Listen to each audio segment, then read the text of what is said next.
Bersama saya Richard Afandi, trainer grafologi Power nomor 1 di Indonesia. Hari ini saya bersama rekan sukses saya. Salah satu Farid rekan... Wajdi. Iya, Farid Wajdi. Ini nggak asing nih di dunia per-YouTuber ini. Beliau ini salah seorang grafolog juga, gitu ya, penulis buku bestseller juga. Dan praktisi hipnoterapi yang konsisten hingga saat ini, bahkan hingga merambah ke Indonesia dan sampai Malaysia dan Asia ya bahkan ya. Alhamdulillah, iya. Alhamdulillah. Dan beliau juga mendirikan sebuah organisasi namanya ASEAN Hypnotherapy Association. Beliau presidennya. Luar biasa. Itu bukan. Mantap. Oke.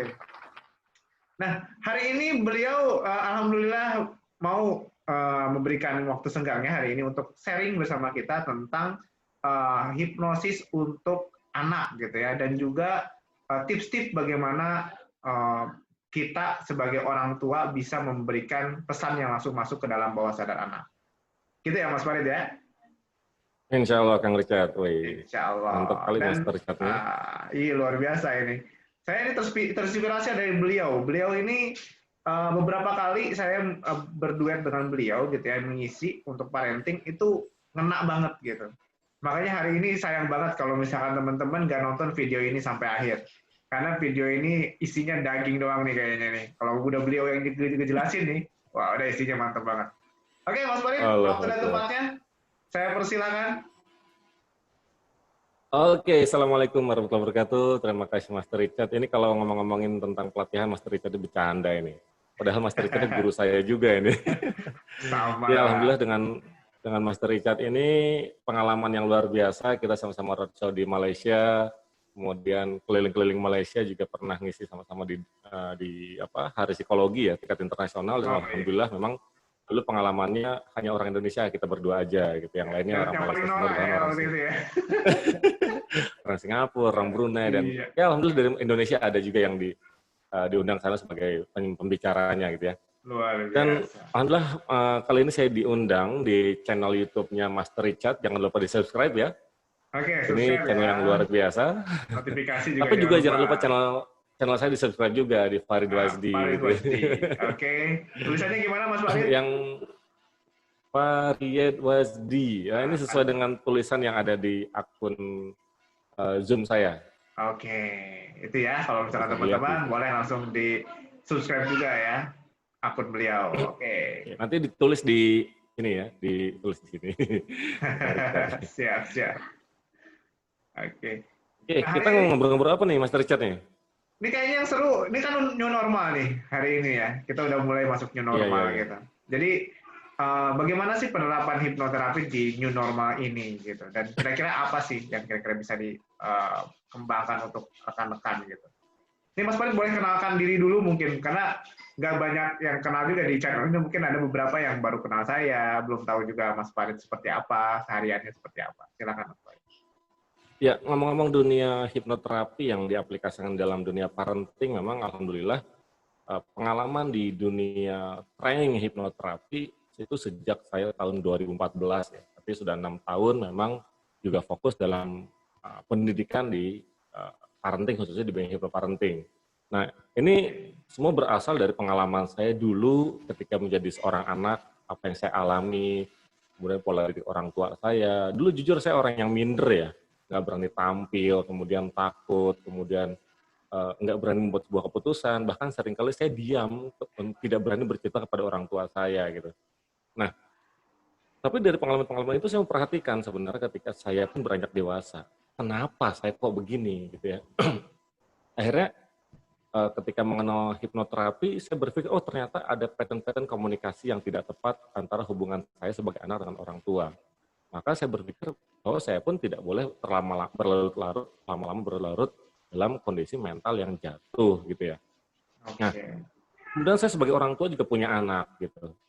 Sebelum anak saya lahir, saya sudah mencoba mempelajari tentang sebuah konsep komunikasi dalam keluarga, yaitu hipnoparenting itu sendiri yang bersumber dari hipnoterapi gitu ya. Nah, dari pengalaman itu saya berpikir bahwa ini harus diubah. Maka sejak 2014 saya membuat sebuah formula yang juga sama-sama dengan Mas Richard juga pastinya.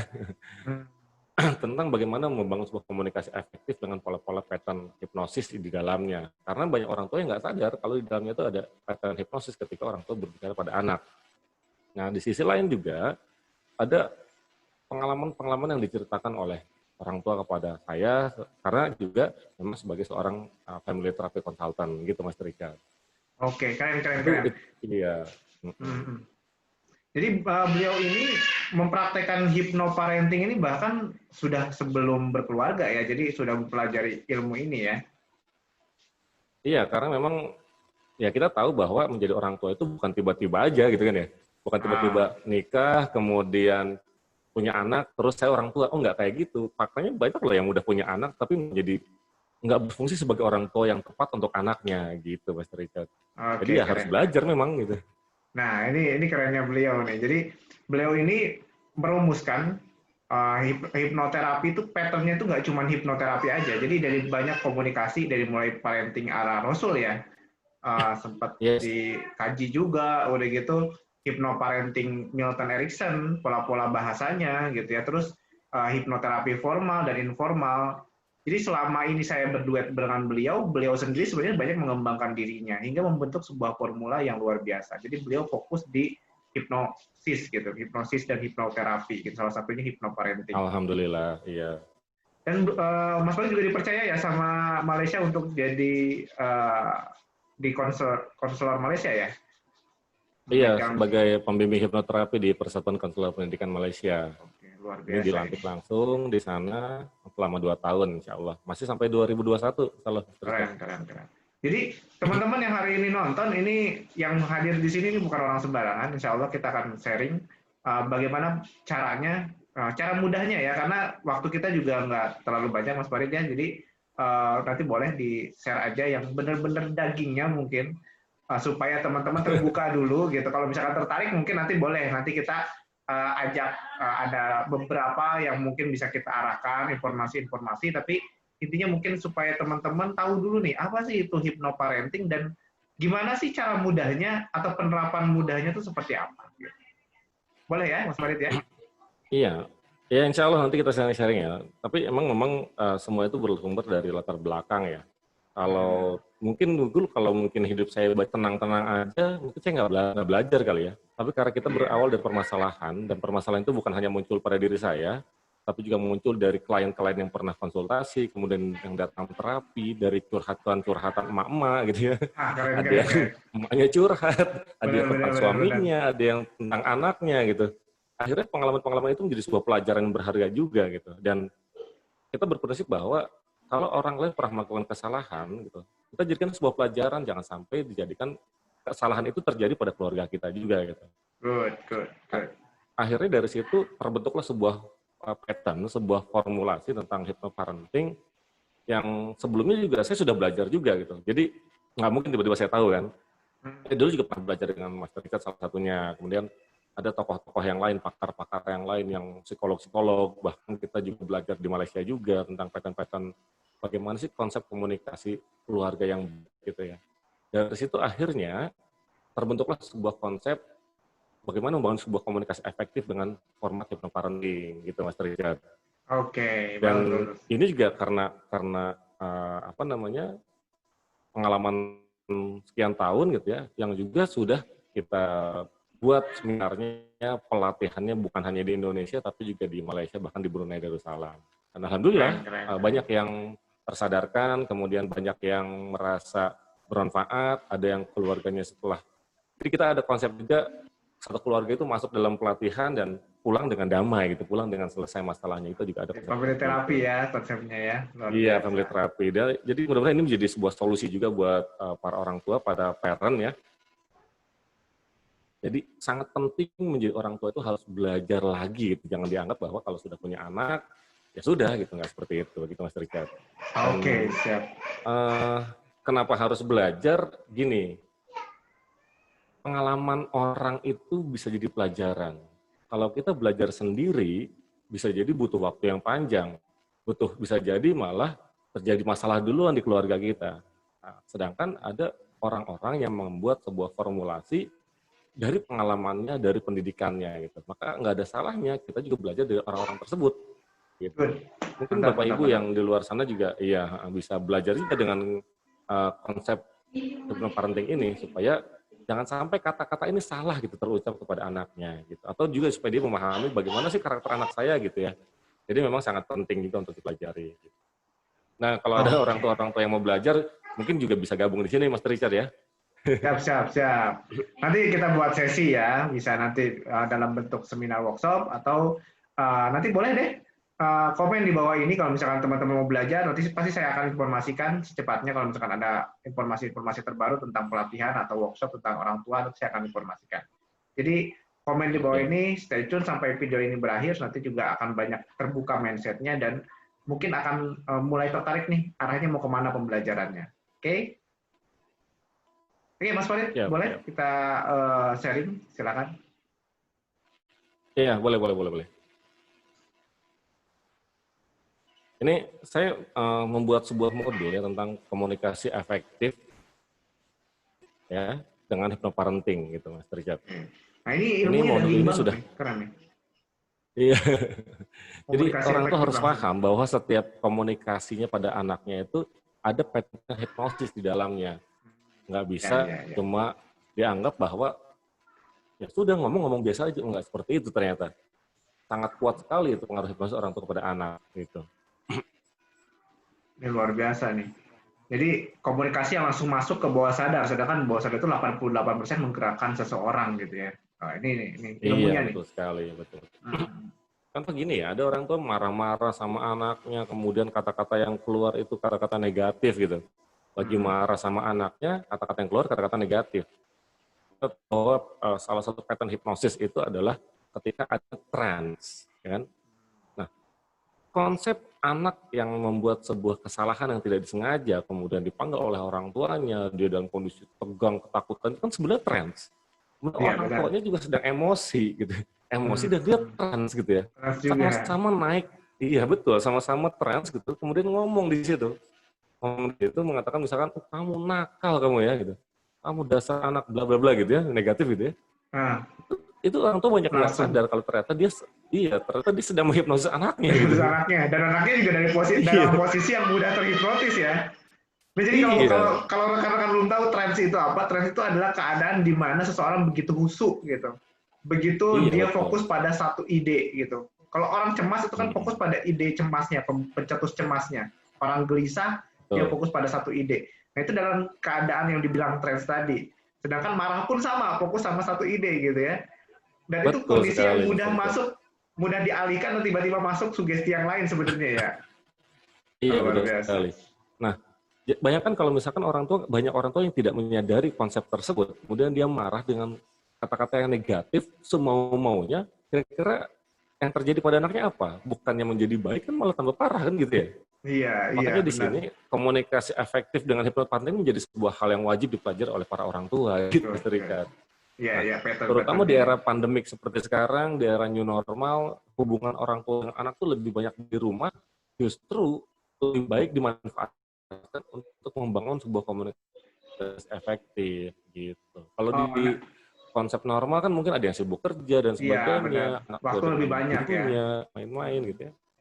Iya, mumpung waktunya banyak, latihan praktek lah sekarang kan gitu. Good. Gitu. Nah, sebelum sebelum kita lanjut nih, banyak orang tua bertanya pada saya. Ini kalau di sesi hipnoparenting ya biasanya ya, kalau misalkan parenting atau hipnoparenting bahasannya ngomongin hipnotis gitu.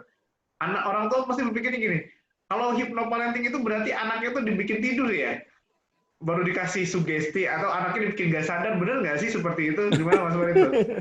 Itu paling sering itu pertanyaan itu. Iya, ini karena banyak orang tua yang kebanyakan nonton Uya-Kuya gitu, nonton Benar, di benar, benar, TV-TV benar. gitu, bahwa hipnosis itu tidur. Yang nggak salah juga sih, memang hipnosis itu salah satunya seperti tidur ya.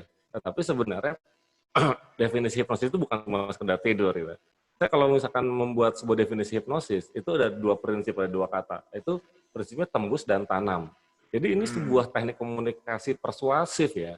Untuk apa? Untuk menembus area kritis pikiran manusia atau critical factor pikiran manusia supaya bisa menanamkan sugesti atau informasi ke bawah sadar orang lain ataupun diri sendiri. Hmm. Sehingga akan Okay. melahirkan sebuah afektif, behavior atau kognitif.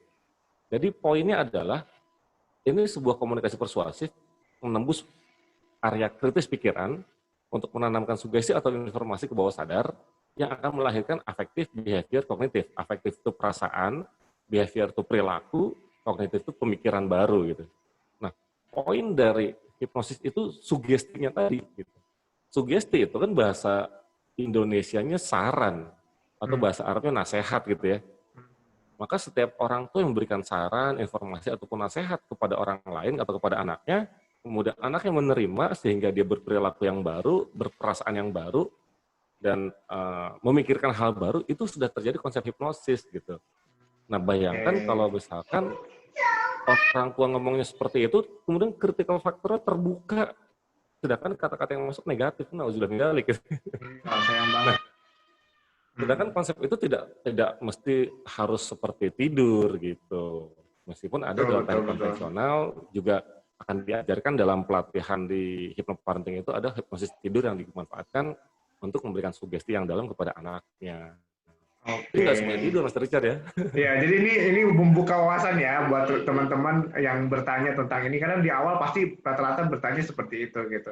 Jadi hipnosis itu tidak selamanya itu harus ada formal tidur gitu. Jadi hipnosis itu ada bentuknya adalah pola-pola kalimat, kata-kata yang bisa memudahkan masuk sugesti atau saran itu diterima oleh seseorang gitu ya.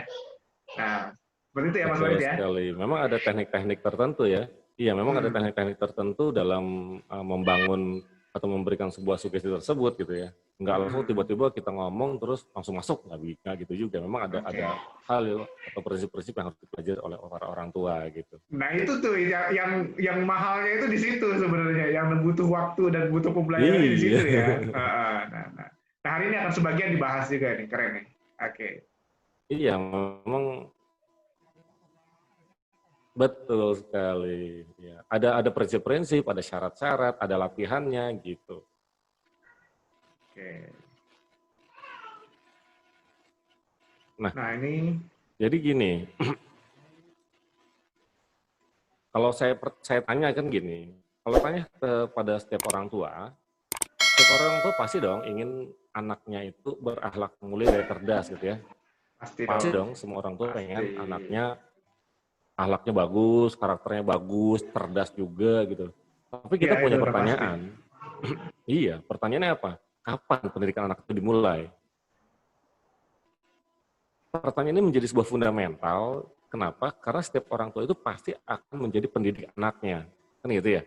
Nah, misalkan ini anaknya sudah umur 7 tahun baru dimulai pendidikannya. Kira-kira gimana? Ada usia emas yang hilang. Kan gitu ya? Ada usia emas yang hilang, ada pembentukan karakter yang paling dasar yang nggak sempat diisi oleh orang tuanya. Nanti kasihan anaknya kalau diisi oleh yang lain, kan gitu ya. Kemudian ada yang berpikir, pendidikan anak dimulai ketika anak lahir. Ada lagi yang mengatakan pendidikan anak dimulai ketika dalam kandungan. Sebenarnya itu semua menjadi sebuah yang bias. Karena pasti kalau anaknya sudah lahir atau di dalam kandungan, orang tua akan disibukkan dengan apa? Dengan mengurus. Bukan mendidik dulu, tapi mengurus dulu. Sedangkan untuk mendidik itu orang tuanya juga harus sudah terdidik. Kan nggak mungkin kita bisa mendidik orang kitanya belum terdidik, ya nggak? Maka prinsipnya adalah mendidik. Iya. Mendidik itu nggak bisa mendadak. Udah punya anak, baru dia sibuk gimana caranya. Nggak bisa. Dan yang mendadak itu tidak bisa mendidik gitu. Iya, yang mendadak itu hanya tahu bulat digoreng dadakan gitu ya. Gitu. Oke. Jadi ini menjadi sebuah hal yang harus diperhatikan oleh para orang tua, bahwa setiap orang tua itu wajib belajar terlebih dahulu bagaimana cara mendidik anaknya. Bahkan sebelum punya anak sebenarnya. Bahkan jauh sebelum dia menikah. Kenapa? Istilahnya gini, kalau kita pengen punya anak yang soleh gitu, yang berakhlak mulia, maka idealnya orang tuanya pun harus soleh dan berakhlak mulia, ya enggak? Maka kita harus memantaskan diri kita supaya soleh dan berakhlak mulia. Kemudian mencari pasangan kita yang solehah dan berakhlak mulia juga. Mulia kan juga, gitu. Iya benar. Iya. Kalau kitanya tidak memantaskan diri, kitanya masih banyak maksiat, terus nongkrongnya di tempat-tempat maksiat, ketemunya orang-orang yang bermaksiat, terus dia menikah, gimana caranya punya anak yang berakhlak mulia, kan gitu ya? Benar. Jadi nggak sesuai ya malah ya. Karena Ya, mulai dari fundamentalnya memang harus sudah ke arah sana iya gitu. betul betul betul. Oke. Nah dari situ akhirnya saya menyimpulkan ada 3 tipe orang tua, Mas Richard. Pertama, ini ada orang tua yang nyasar. Orang tua nyasar ini orang-orang tua tersesat lah. Apa? Orang tua yang dia dipanggil ayah hanya karena dia punya anak. Dia dipanggil ibu hanya karena dia melahirkan. Tetapi prinsipnya dia tidak punya landasan bagaimana sih mendidik anaknya dengan baik. Yang penting anak dikasih makan, dibesarkan, tapi tidak punya pola pendidikan. Biasanya terjadi bentakan-bentakan, marah-marah, teriakan-teriakan, KDRT di rumahnya, ringan tangan memukul, dan lain sebagainya. Ini orang tua yang tersesat. Yang jadi korban siapa? Anaknya. Yang jadi korban siapa? Istrinya. Ya kadang-kadang suaminya juga jadi korban. Akhirnya terjadi perceraian dan sebagainya. Ini orang tua yang tersesat. Yang ketika disekolahkan, dia tidak bertanggung jawab atas pendidikan anaknya. Seolah-olah kalau sudah disekolahkan, dia sudah cukup. Padahal tidak seperti itu. Kemudian ketika ada peluang-peluang belajar, tidak mau belajar. Menganggap, oh saya sudah hidup lebih lama, menganggap, oh saya sudah, sudah pengalaman dan sebagainya. Nah, akhirnya kehidupan keluarganya semakin berantakan. Bahkan ini menjadi siklus nantinya ketika dia punya anak, kemudian anaknya juga menjadi dewasa berumah tangga lagi, akan menjadi sebuah siklus seperti sebuah lingkaran setan gitu, yang menjadi tersesat juga gitu ya. Iya, kasihan ya. Gitu. Nah, kemudian ada lagi orang tua bayar. Orang tua bayar ini dia punya materi, punya uang yang banyak, dan fokus pendidikan anaknya adalah dengan materi. Anaknya dimanja, apa aja diberikan gitu ya. Kemudian yang penting anaknya diam, diberikan kehidupan yang mewah, tapi tidak terdidik mentalnya.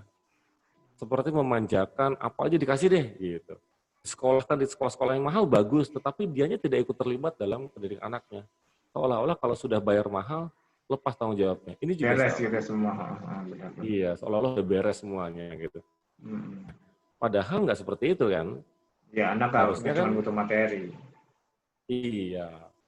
Orang juga kadang-kadang ingin diperhatikan, seolah-olah materi ada segalanya, enggak juga. Ini yang kadang-kadang salah juga. Nah, yang ketiga adalah orang tua sadar.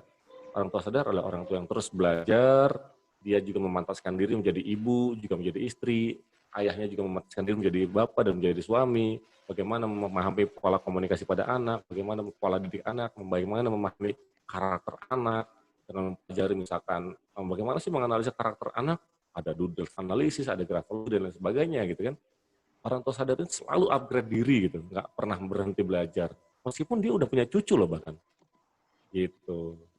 Ini ada 3 kategori yang saya katakan ada beberapa jenis orang tua. Bahkan kalau yang nyasar itu, bahasa kasarnya ini keluarga atau peternakan manusia. Yang seolah-olah hanya dibesarkan ketika besar, sudah. Iya ya, kewajiban aja gitu. Kerja bantu pola. Iya, kasihan kan masa depan anaknya gitu ya. Ini yang terjadi di masyarakat, Mas Richard. Makanya menjadi penting untuk mempelajari sebuah teknik-teknik parenting yang tepat gitu. Ini menarik ini. Karena memang di masyarakatku orang nggak sadar juga dia kategori yang mana. Kadang-kadang mereka menganggap ya Pak jadi orang tua ya orang tua aja gitu. Saya punya anak ya saya orang tua gitu.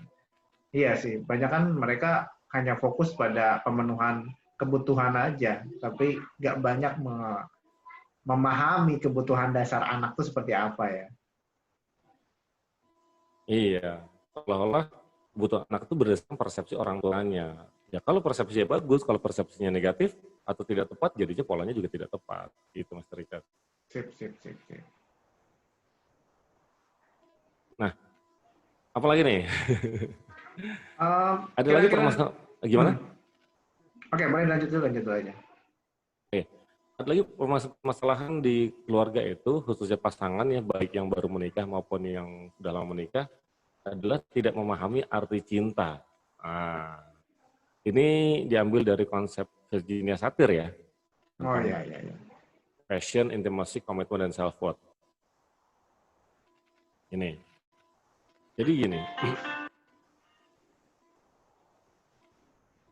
cinta itu bukan sekedar pandangan pertama kemudian terpesona.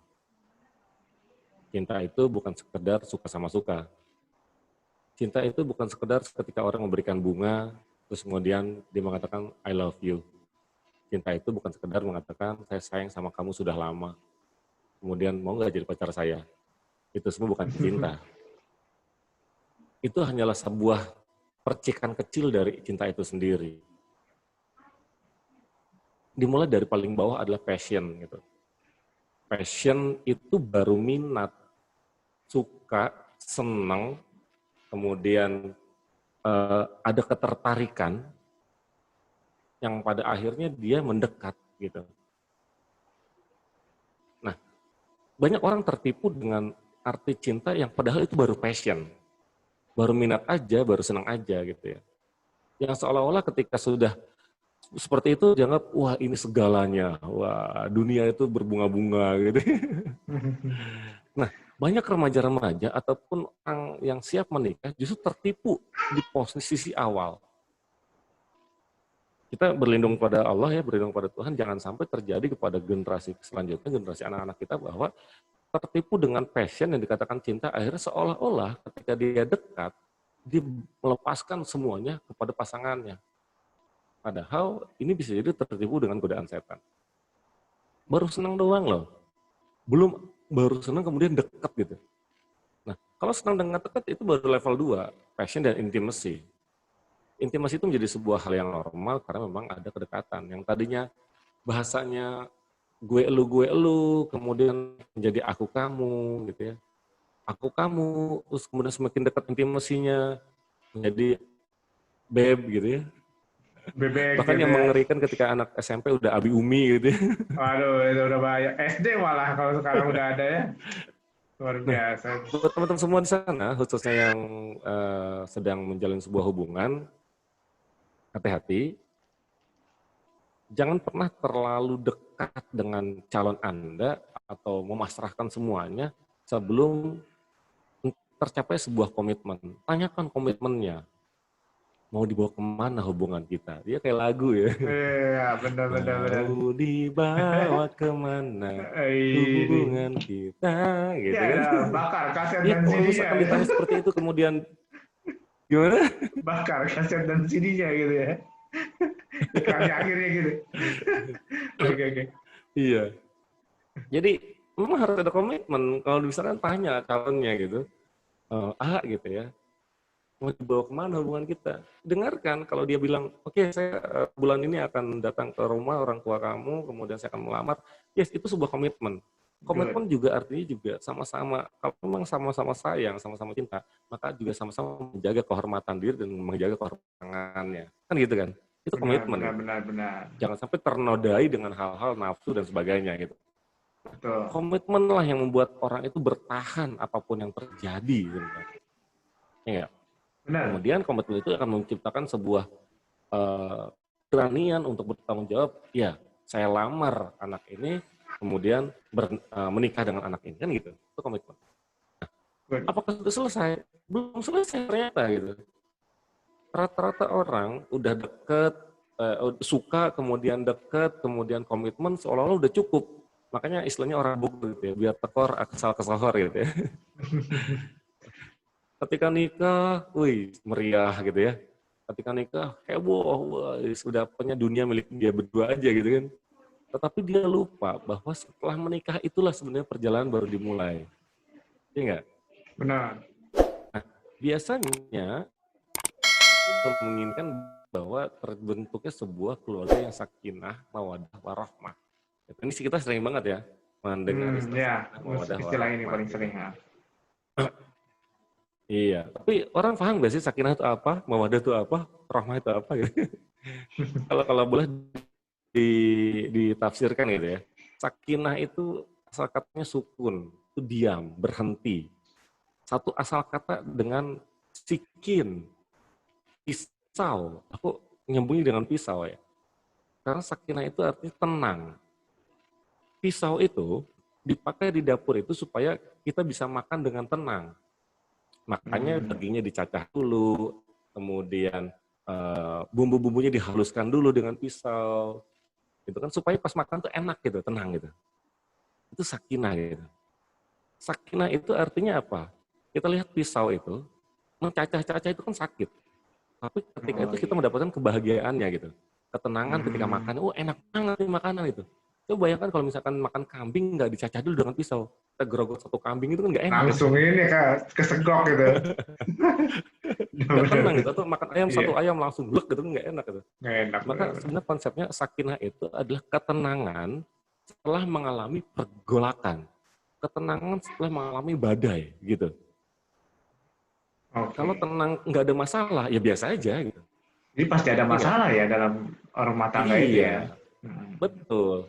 Nah, kadang-kadang orang itu merasa sakinah ketika nggak ada masalah aja gitu. Tenang, enak, damai, tentrem di rumahnya. Tapi ketika ada masalah, justru dia malah menjadi agen permasalahan itu tersendiri ya. Menjadi agen permasalahan itu sendiri gitu. Bukan menenangkan, malah menambahkan percekcokan. Kan salah tuh. Iya, malah manasin ya, malah lebih panas lagi. Iya, gitu. Betul. Curhat pada orang yang salah, malah bikin berantakan kan gitu. Iya, kebanyakan nonton stand up kayaknya, jadi roasting terus gitu. Drakor. Drakor ya, kalau sekarang banyak kan yang menangis itu ya. Iya. Jadi bawaannya curiga terus ya. Udah. Iya. Padahal konsep sakinah itu ya kita hidup tenang dengan pasangan kita, dalam kondisi bahagia, juga tenang ketika ada permasalahan. Jadi otaknya tuh harus cool, calm, and confident. Bukan confident ya. Dan penuh cinta gitu. Nah, kemudian mawaddah itu adalah cinta kepada sesuatu yang tampak dari luar. Kecantikan fisik, kecantikan akhlak gitu ya. Ini pasangan saya tuh rajin ngajinya, saya jadi makin sayang kan gitu. Ya, ini pasangan saya tuh cantik, pintar dandan, saya jadi sayang. Penampilannya rapi, saya jadi sayang. Ini sebuah konsep mawaddah, cantik dari sesuatu yang tampak berdasarkan fisik ataupun sesuatu dari luar. Nah, memang semua orang itu awalnya semua suka atau sayang pada pasangannya atau pada sesuatu yang secara materi dia cantik, ya enggak? Betul. Atau ganteng gitu ya. Nah, kalau cuma sakinah dan mawadah aja, nanti gimana kalau misalkan pasangannya keriput semakin tua, ya enggak? Iya. Atau misalkan pasangannya melakukan sebuah kesalahan gitu, misalkan waktu awal dia kenal jaim gitu ya, ketika sudah menikah kentut sembarangan gitu, terus jadi sebel gitu. Ngorok lagi ya, baru ketahuan gitu ya. Ngorok gitu, Pupil gitu. Iya. Nah, karena sebelum menikah itu pasti semuanya banyak yang ditutup-tutupi, tapi setelah menikah kelihatan semua kan gitu. Benar. Maka ada konsep yang ketiga, harus ada rahmah. Gitu. Rahmah ini juga cinta, kasih sayang juga, tetapi kasih sayang dengan segala macam kekurangan yang dimiliki oleh pasangan. Itu bedanya. Makanya konsepnya sakinah mawaddah warahmah. Cinta karena materinya, cinta karena semua kebaikannya, kehalusannya, kecantikannya, tapi juga rahmah, cinta dengan semua kekurangannya gitu. Keren. Rahmah itu kan asal kata dengan rahim. Rahim itu kan tempat anak di dalam perut ibunya kan gitu. Kan ibu itu mengandung kan capek ya. Iya betul. 9 bulan 10 hari itu capek itu, berat gitu. Berat, capek, kemudian mau tidur miring kanan salah, miring kiri salah gitu kan. Tapi kan dilakukan ibu adalah penuh kasih sayang gitu, padahal capek gitu. Padahal penuh dengan kesusahan. Nah, rahmah dalam keluarga juga seperti itu. Meskipun sangat susah, banyak rintangan, banyak cobaan, ada lagi pelakor dan sebagainya, tetap sayang gitu harusnya gitu. Maka dengan rahmah itulah akan menjaga kestabilan keluarga. Nah, tiga-tiganya itu akan terwujud dengan pola terakhir cinta. Apa itu? Self-worth. Nah, self-worth ini yang harus dijaga sebenarnya. Kalau orang paham self-worth, pasti akan sakinah, akan mawaddah, akan rahmah. Gitu, Master Richard. Ini konsepnya sesuai dengan agama banget sebenarnya. Keren. Ini menarik ini dibahas ini. Ini satu kajian khusus sebenarnya ya pembelajaran ini. Jadi membangun rumah tangga tuh nggak bisa sembarangan gitu ya. Ada unsur-unsurnya ya. Luar biasa. Betul sekali. terkait dengan tadi kan berarti ya kalau di Sunda tuh ada istilah kan awet lengket sama awet rajet gitu ya. Kalau awet lengket itu dia komitmen itu ada gitu ya. Dan intimasinya ada, passionnya ada, apa ya terus gitu ya. Kalau awet rajet itu komitmen ada, tapi yang ada berantem terus gitu isinya gitu ya. Nah itu unsur ini yang kayaknya Iya. kurang benar ya kayaknya ya. Luar biasa. Iya, memahami sakinah mawaddah warahmahnya rata-rata itu baru mentok sampai mawaddah. Dia sayang, dia cinta, atau dia tenang ketika semuanya baik-baik aja gitu. Ya benar. Ya kan hanya menerima sesuatu yang enak. Jadi konsepnya gini sebenarnya. Kalau ada keluarga atau misalkan sepasang orang yang baru menikah atau belum mau menikah gitu ya, atau kita lah gitu. Dulu ketika mau menikah itu mencari apa sebenarnya? Ada orang menikah ya saya supaya mendapatkan kebahagiaan dari pasangan saya gitu ya, mendapatkan kebahagiaan dari keluarga saya gitu. Itu salah sebenarnya Mas Richard. Iya salah gini. Jadi konsepnya sebenarnya sebelum menikah itu kita harus bisa berbahagia dulu tanpa syarat. Kita beres dulu dengan urusan kita gitu ya. Tenang dulu pikirannya. Makanya harus belajar hipnoterapi itu di situ gitu. Iya nggak? Benar. Itu di situ gitu. Nah, ketika kita mampu bahagia, kemudian kita kan sendirian nih. Maka kita sebarkan kebahagiaan itu. Dengan siapa nih? Oh, ketemu pasangan kita. Maka niatnya apa? Saya akan menyebarkan kebahagiaan yang saya miliki untuk pasangan saya, kan gitu. Bukan menuntut dibahagiakan, kan gitu. Dibahagiakan, iya benar-benar. Iya, dibalik ya. Menyebarkan kebahagiaan. Benar-benar. Iya, dibalik. Nah, kemudian punya anak, ya kita sebarkan kebahagiaan kita berdua kepada anak kita. Kan gitu. Jadi agen maka semuanya satu beri kebahagiaan. Iya, jadi penebar kebahagiaan. Maka keluarga akan menjadi bahagia semua gitu. Jadi kalau seperti itu konsepnya, insya Allah satu keluarga itu rahmah semua, penuh kasih sayang, semua kekurangan, semua masalah, yuk kita selesaikan sama-sama dengan hati yang penuh bahagia dan ketenangan, kan gitu ya. Mantap, nah itu adalah self-worth tuh di situ gitu. Iya, keren. Jadi saling mengerti ya, saling memahami gitu ya. Betul sekali Mas Richard. Nah, ini menarik nih. Kalau bahasannya self-worth tadi, terus bagaimana kita melihat kekurangan, berarti di hipnoparenting yang Mas Faris bahas ini sebenarnya kita juga mempunyai cara pandang ya, yang harus bagi seorang hipnoterapis berikan ke orang tua supaya dia memahami itu gitu ya. Itu gimana tuh? Iya, betul sekali. Iya, betul. Jadi setiap orang tua tuh ya tadi ya, kita di dalam pelatihan hipnoparenting ini bukan sekedar mengajarkan teori gitu. Sebenarnya kita ada mempraktekkan self healing juga. Saya berdamai dengan diri saya selesaikan urusan saya, kemudian saya berdamai dengan pasangan hidup saya, karena pasangan hidup saya pun bagian dari diri saya juga menerima semua keadaan yang sudah terjadi, kemudian melepaskan semua emosi negatif itu, intinya ya penuh cinta lah gitu ya, penuh cinta dan supaya keluarga jadi kebahagiaan gitu. Jadi akan diajarkan nanti teknik-tekniknya gitu. Oke, jadi gitu. Kita diajarkan untuk healing dulu diri kita supaya kita lepas dari mental block yang membuat kita tidak bahagia itu ya berarti ya. Baru setelah itu kita diajarkan untuk memenuhi diri kita dengan cinta dan membagikannya gitu ya. Iya, betul sekali. Konsepnya gini, kita kan ada di dalam kitab suci itu kan, jagalah dirimu dan keluargamu dari api neraka. Ya enggak? Makanya pertama siapa yang dijaga? Kan sendiri dulu kan? Benar. Iya. Sedangkan kalau kita tafsirkan lagi, api neraka itu ini neraka tentang di akhirat nanti gitu ya. Tetapi juga artinya jangan sampai membuat keluarga kita seperti neraka gitu ya. Nah, benar. Iya.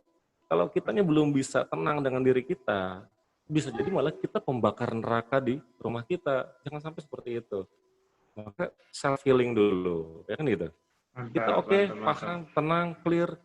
Yuk kita berikan surganya kepada pasangan kita. Jadi rumahku surgaku itu menjadi sebuah konsep yang jelas gitu. Baiti Jannati itu rumahku surgaku sebuah konsep yang jelas bahwa dalam dunia inilah surgaku. Orang senang pulang ke rumahnya, nggak perlu mampir-mampir ke tempat janda tetangga gitu. Oke. Nggak banyak lagi. Nggak perlu main-main ke tempat lain. Ini surganya nungguin gitu. Iya. Mantap. Kalau misalkan berarti kalau kita ngomongin ini nih, ini jadi menarik nih. Mas Farid sendiri, yang saya tahu ya, Mas Farid sendiri kan menciptakan sebuah buku judulnya Berdamai dengan Diri ya, bener ya? Iya, insya Allah. Iya, Ah, nah itu kan di dalam itu juga membahas tentang bagaimana berdamai dengan orang lain gitu kan, yang tadi dibahas tadi self healing gitu kan, berdamai iya dengan betul orang lain. sekali. Itu supaya orang tua kan seringkali gitu ke di dalam rumah tangga sebenarnya dia sih seolah-olah berdamai nggak bisa berdamai dengan anaknya misalkan, ini anak saya begini nih ke, jadi bikin dia kesal gitu ya. Itu sebenarnya dalam Iya, hal ini yang perlu diperbaiki yang mana? Apakah dia tidak berdamai dengan dirinya, atau dia tidak berdamai dengan anaknya, atau apakah yang membuat itu sebenarnya? Apa cara pandangnya? Gimana tuh? Menurut hipnoparenting itu gimana tuh? iya gini. Jadi konsep konsep diri itu, ini memang di konsep hypnoparenting ini juga saya sisipkan nilai-nilai dari buku yang sedang saya tulis, yaitu Berdamai dengan Diri ya gitu ya. Nah, Hmm. konsep diri itu yang harus dipahami oleh orang tua atau kita juga, atau yang belum menikah juga sama ya, harus dipahami bahwa diri itu bukan satu orang. Saya Hmm. pribadi iya satu orang, tetapi siapa saya, who am I ini akan sangat luas sekali gitu. Tidak hanya individu. Diri itu gini, contoh gini, kalau kalau diri itu satu orang, kenapa ketika ada seorang anak tawuran kemudian ketangkap oleh polisi, dia diuruskan masalahnya diselesaikan apakah dia sendiri atau dipanggil orang tuanya? Orang tua Dipanggil orang pasti. tuanya juga kan? Hmm. Ya, Dipanggil gurunya juga kan gitu ya. benar, benar, benar. Dan ketika gurunya datang, orang tuanya datang, mereka bilang apa kepada anaknya? Dasar anak tidak tahu diri kamu ya gitu. Hmm. Nah, kok dibilangnya anak tidak tahu diri itu? Iya, Padahal iya. harusnya orang orang tua bilang dasar kamu anak tidak tahu orang tua kan gitu ya. Atau dasar kamu Iya. anak tidak tahu guru gitu ya. Karena Iya. orang tua dan gurunya itu bagian dari diri anak tersebut gitu. Gitu. Karena gini, berarti apa Ya. itu diri sebenarnya? Jadi diri itu nggak individu. Diri itu adalah saya sebagai individu dan semua hal yang pernah membentuk saya. Semua hal ini siapa aja? Ya ada orang tua, lingkaran pertamanya, ada keluarga, kemudian ada adik kakak, kemudian ada lingkaran sekolah, teman-teman, kemudian ada guru-guru yang memberikan ilmu, yang semua membentuk karakter saya. Itu adalah bagian dari diri saya. Termasuk apa yang kita baca, apa yang kita tonton, apa yang kita dengar, ini akan membentuk karakter diri saya. Gitu kan? Maka Oke. orang tua kepada anak juga harus paham bahwa diri anak tersebut pun bagian dari diri orang tuanya. Hmm. Secara genetik pun demikian, secara pembentukan karakter pun demikian. Makanya ada pepatah yang mengatakan buah jatuh tidak jauh dari pohonnya kan gitu. Hmm. Artinya Benar, akan benar. ada hal-hal yang ditularkan dari orang tua kepada anaknya gitu. Nah Ini kalau dia lingkungan tuh konflik pengaruhnya sama luar anaknya biasa. sendiri atau anak konflik pada orang tuanya, iya kalau ada orang tua konflik dengan anaknya berarti sama-sama tidak memahami sebenarnya diri saya itu yang mana, kan gitu. Oke. Maka kalau kata guru saya ketika ada permasalahan pada anak, yang pertama kali dieksplor adalah bagaimana pola didik dari orang tuanya. Ibaratnya kalau ini ada pabrik apa namanya, teko gitu, pabrik gelas keramik gitu ya. Ketika gelas itu ada yang beda bentuknya, kira-kira yang salah gelasnya atau cetakannya? Ya, ya, ya, ya, ya. Maka yang harus Cetakannya direvisi biasanya. adalah cetakannya kan gitu ya. Mm-mm. Gitu. Good, good, good, Itulah mantap. kira-kira Mas Terikat. Keren, keren, keren. Nih, sebenarnya masih banyak yang bisa kita bahas, cuma karena waktu juga ya Mas Farid ya. Karena ini juga udah Iya, cukup iya, malam iya. juga. Boleh nggak diceritakan atau apa pengalaman Mas Farid, atau ada nggak tips untuk para parent-parent di rumah gitu ya, di era new normal ini menerapkan hypnoparenting itu seperti apa? Iya, jadi ini sebuah hal yang sangat penting untuk dipelajari oleh semua orang tua ya, bahwa pertama kata-kata orang tua kepada anak itu harus dijaga betul-betul. Mulai tadi prinsipnya adalah bagaimana kita bahagia dulu tanpa syarat. Ya. Oke, Kita bahagia tanpa bahagiakan syarat. diri kita bukan bergantung kepada sesuatu. Atau niatnya diubah, bahwa saya menikah, saya punya anak adalah untuk menyebarkan kebahagiaan yang saya miliki kepada keluarga saya. Maka dengan demikian, apapun keadaan rumah tangga, kita sebarkan kebahagiaan aja secara istiqomah. Kita sayangi mereka, kita cintai mereka, dan wujud dari menyebarkan kebahagiaan itu adalah dengan melatih atau mengatur pola-pola komunikasi dan pola sikap. Karena kalau bahasa itu kan ada dua ya, verbal dan non-verbal gitu ya. Pola komunikasi secara verbal maupun pola sikap secara non-verbal gitu. Itu kita latih. Dan pastikan bahwa itu semua keluar dengan kata-kata yang positif. Jangan pernah mengeluarkan kata-kata negatif, apapun kondisinya. Nah, di era new normal ini, seharusnya selayaknya orang tua dengan anak itu kan lebih dekat. Karena lebih banyak di rumah. Hati-hati untuk para parent ya, bahwa jangan dikira bahwa ketika anak-anak diam di rumah aja, itu adalah sesuatu yang cukup dan tenang-tenang aja. Tidak. Ingat, ada sesuatu masalah yang dekat dengan anak, yaitu apa? Gadget. Gadget ini seolah-olah benda, ya, seolah-olah dia kecil tidak bermakna, tetapi ini sebuah jendela anak untuk keluar dari rumahnya. Sehingga informasi yang masuk membentuk otaknya, membentuk pikirannya, itu bisa beragam hal. Gitu. Bisa negatif, bisa positif. Artinya bukan untuk dilarang, tetapi kita harus aware dan waspada gitu ya, atau kontrol apa saja yang boleh masuk ke dalam pikiran anak kita dan mana yang tidak boleh. Kalau tidak, jangan sampai kita suatu saat kita menyesal, kok anak saya begini ya karakternya, kok dia ngomongnya kasar ya, kok dia ngelawan orang tuanya ya, kok dia macam-macam dia berani membentak dan sebagainya. Bisa jadi itu terbentuk karena sesuatu yang dia tonton. Karena tadi pembentuk pikiran kita itu sesuatu dari masuk melalui apa yang kita lihat, kita dengar, kita rasakan. Maka tugas orang tua adalah salah satunya sebagai rasnya pikiran anaknya. Apa ras? Reticular activity system atau critical areanya. Kalau orang tua lupa bahwa orang tua sebagai filter, gitu ya, maka nantinya bisa jadi anak terbentuk oleh beragam macam yang tidak diinginkan oleh orang tuanya. Juga bisa juga kita bisa memberikan contoh-contoh atau melakukan teknik terapi pada anak kita kalau misalkan anak itu bermasalah, khususnya buat anak-anak yang masih kecil gitu ya.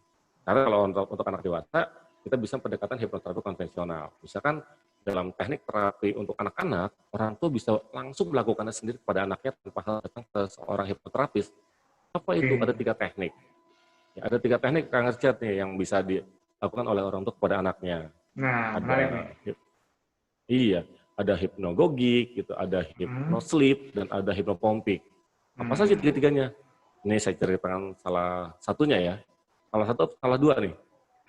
Salah 2 boleh, salah satu deh. Yang paling ini kan hipnosis itu ada formal, ada informal ya. Nah, karena Iya, orang nggak sekali. paham tuh, yang tadi permasalahan di awal tuh.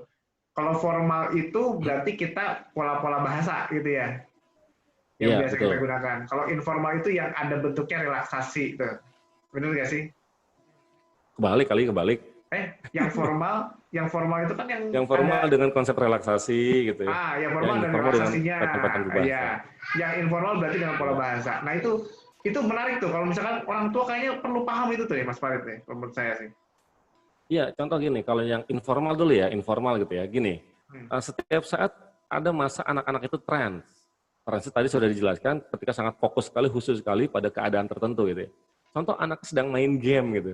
Sedang main game itu kan sebenarnya pikiran bawah sadarnya terbuka. Anak imajinasinya aktif, terus masuk ke dalam bawah sadarnya, game tersebut tapi yang masuk. Yang penting kan critical area-nya terbuka tuh. Maka sebenarnya dalam kondisi seperti itu, orang tua bisa memberikan sebuah sugesti-sugesti positif, Mas Richard. Misalkan didampingi anaknya, ditemenin gitu ya, di sampingnya, kemudian mengucapkan kata-kata positif. Dibisikin aja, nggak usah ragu-ragu gitu. Iya, karena sudah terbuka kan gitu ya.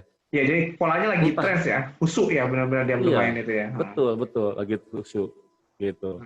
Itu bisa dimanfaatkan. Lagi main-main, misalnya main air, main pasir. Makanya ketika anaknya bermain dan kelihatan dia sedang sangat fokus, jangan lupa orang tua langsung aja kasih sugesti gitu ya. Deketin, tadi main apa deh, gitu, main apa? Gini. Oh, dia agak-agak ngelamun dikit ya udah kasih sugesti aja gitu.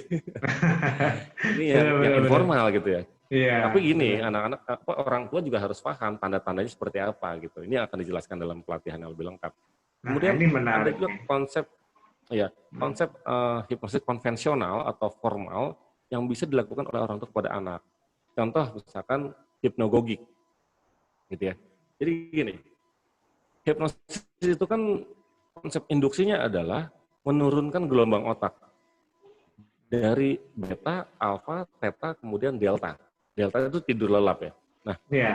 kalau seorang hipnoterapis atau hipnotis konvensional, dia akan melakukan sebuah teknik-teknik supaya gelombang otak kliennya menjadi rileks dan turun gitu ya. Nah, Hmm. kalau misalkan eh, ibu bapak semua di rumah sana yang tidak paham konsep hipnotis, wah berarti ibu kalau pengen menjadi seorang hipnoterapis, ya belajar sertifikasi hipnoterapi gitu. Tapi kalau misalkan, oh saya pengen buat anak aja gitu, bisa belajar hipnoparenting. Contohnya gini, kita bisa memanfaatkan penurunan gelombang otak itu secara natural. Itu terjadi setiap hari gitu Mas Richard. Misalkan mau Alami ya. tidur, Alami. alami betul. Betul, alami. Mau tidur misalkan, mau tidur itu kan akan mencapai gelombang otak delta tuh, paling bawah ya kan. Iya. Maka dari kondisi terjaga utuh, beta, kemudian dia akan turun menjadi alfa dan theta.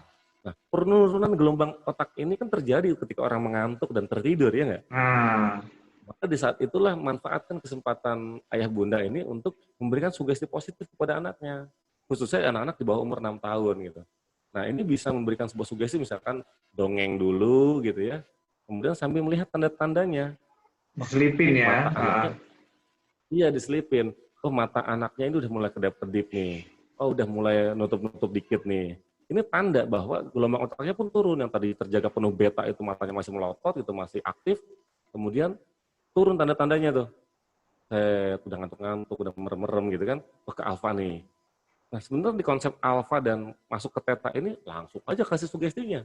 Yang Karena tadinya mudah ceritanya menerima ya misalkan. dia. Dia secara umum dia Iya, di betul kondisi alfa sekali. theta itu mudah menerima sugesti. Betul. Karena ketika kondisi di situ, eh, gerbang bawah sadar itu terbuka gitu Mas Richard. Hmm. Nah itu harus cepat tuh, jangan sampai kelewat tiba-tiba anak udah ngorok gitu nggak jadi gitu. Udah delta ya, delta tuh nggak peka sekali Iya, sama sugesti ya, bener-bener. iya kalau data malah nggak menerima sugesti gitu. Hmm. Dia tidur lelap tanpa menerima sugesti. Tapi kalau misalkan baru-baru itu matanya udah tutup-tutup, redup-redup gitu. Manfaatkan kondisi itu untuk memberikan sugesti. Makanya hipnogogik itu adalah penyampaian sugesti kepada anak melalui teknik hipnosis konvensional ketika anaknya mau tidur. Nggak Gitu, tidur. Mas Richard. Oke, ini Ini keren bisa nih. dipraktekkan loh oleh Iya. ayah bunda semua sebenarnya. Dan ini Gitu. alami ya, alami. Jadi kita mau siapapun Anda, nggak harus Anda Jadi hipnoterapis, Anda ada bisa prinsip misalkan, menerapkan ini. Nah, benar. iya, bisa, semua orang tuh bisa. Gitu. Jadi didampingi, didongengin, cahaya kamar dibuat redup gitu ya. Ya Memacu kira-kira gelombang otak itu 15 ya. menit lah menjelang tidurnya gitu. Iya, 30 sampai 15 menit menjelang tidurnya, kamu diperhatikan tuh. Dia semakin sayu-sayu matanya, semakin lelah, semakin rehat gitu ya, semakin malas. Udah langsung berikan sugestinya.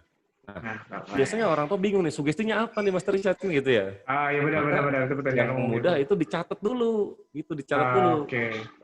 Malam ini saya mau ngasih sugesti ini nih gitu.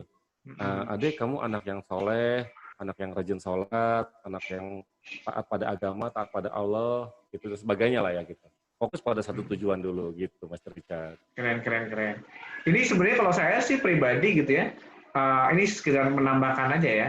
Ketika anak mau tidur, itu kesempatan kita buat mendoakan dia sebenarnya. Jadi Ya, betul sekali. ketika kita dia anak kita mau tidur, kita peluk sambil yang tadi tuh kita lihat gelombang otaknya udah mau alfa theta nih, gelombang mudah menerima sugesti. Nah kita kasih sugesti di situ sambil mendoakan dia. Dia mulai besok ada jadi anak yang soleh, ada besok pinter ya sekolahnya, misalkan seperti itu ya. Nah itu banyak perubahan yang terjadi di anak saya. Benar, ini efektif banget nih. Yang diajarin Mas Farid ini ilmu Betul. daging loh yang nggak semua orang mengajarkan Betul sebenarnya. sambil Ya, iya, ini bisa sambil penting buat teman-teman. diusap-usap gitu Ya, ya. sampai diusap, benar. Oke, itu luar biasa itu ilmu banget hari ini gitu ya. Jadi ternyata kondisi hipnosis itu alami gitu ya. Sehari-hari kita orang tua tuh berhadapan dengan anak Iya, yang betul sekali. mengalami trans gitu ya. Tadi trans itu kondisi husu di mana dia fokus pada satu ide dan dia mudah dimasukkan sugesti. Jadi tadi bisa main pada saat dia bermain game ya Mas Farid ya. Bisa juga, betul. Uh, Saya kalau di rumah, ini loh, kalau misalkan anak lompat-lompat, saya ikutan juga kadang-kadang. Atau lari-lari, ayo lari-lari. Tapi ntar ketika istirahatnya itu, ya udah dimasukin sugesti aja. sugesti. Misalkan dia lah abis lari sama anak kecil gitu kan, saya gendong, yang ngomong saya. Jadi anak sabar, jadi anak soleh, rajin sholat ya, cinta Allah ya. Ngomong aja gitu. Nah ini Kasih penting anak-anak ini. kasih kata-kata yang positif gitu. Dan Kadang-kadang orang tua malu buat lari-larinya gitu. Nah benar. Padahal ketika kita mengikuti, menyamakan itu sebenarnya lagi membuat kita tuh sama-sama di kondisi yang gelombangnya sama gitu dengan anak kita ya. Sehingga kalau orang dengan kondisi gelombang yang sama, itu mudah ya, vibrasinya tuh gampang banget buat memberikan sugesti apapun gitu ya. Iya, sebenarnya kan itu konsep building repo-nya sebenarnya kan gitu. Benar. Matching. Matching mirroring ya. Oke, ini building repo. Ini nanti kalau teman-teman belajar hipnoterapi, hypnocoaching dan saya bersama Mas Farid ini juga saya membuat workshop juga namanya Hypnotic for Children. Beliau ini pematerinya gitu, Mas Farid ini pematerinya. Saya lebih mengajarkan banyak ke arah doodle art, bagaimana memberikan sugesti lewat gambar dan menganalisa gambar gitu. Nah itu pun kita biasa mengadakan setiap setahun itu sampai 2 kali gitu ya. Kalau misalkan teman-teman berminat, mungkin teman-teman boleh nanti komen di bawah ini. Dan ini luar biasa nih Mas Farid, terima kasih atas waktunya nih. Sudah mau berdiskusi, berbagi dengan rekan-rekan. Iya, mudah-mudahan manfaat sesi sharing kali ini. Dan supaya manfaatnya lebih tersebar lagi buat orang banyak, jangan lupa di-share ya videonya ya. Nah, itu biar penting. Menjadi jariah buat kita semua. Karena gini, banyak orang yang nge-share video-video nggak jelas gitu kan. Maka ini video yang baik, yang positif, yuk kita sebarkan sama-sama, viralkan sama-sama, supaya apa? Supaya orang mendapatkan manfaat yang semua, dan insya Allah dapat pahala juga buat yang nge-share. Gitu. Betul, amal ya. Insya Allah. Dan jangan lupa di-subscribe juga channel ini dan channel Mas Farid, karena banyak update materi. Mas Farid sendiri ahli di hipnoterapi, NLP, ini ilmu-ilmu yang luar biasa, ilmu-ilmu pemberdayaan diri, ilmu-ilmu yang bisa membuat orang tua juga lebih powerful lagi gitu ya dalam mendidik anaknya gitu ya. Ada parenting juga bahasanya, ada banyak sekali. Dan itu kalau tonton di videonya itu gratis di YouTube ya. Karena Mas Farid sendiri memang niatnya berbagi di YouTube itu luar biasa gitu ya. Jadi jangan lupa subscribe dan notifikasi untuk channel Mas Farid juga. Oke. Mantap ya. Oke, itu saja. Kalau misalkan ada rekan-rekan ingin informasi yang lain, rekan-rekan boleh komen di bawah ini. Jangan lupa like and subscribe. Semoga ilmu yang singkat ini dan pertemuan yang hari ini saya dengan Mas Farid ini bisa bermanfaat untuk rekan-rekan. Saya Richard. Amin. Dan saya Farid Rajdi. Ya. Kita bertemu lagi di lain waktu. Assalamualaikum warahmatullahi wabarakatuh. Oke, bye-bye.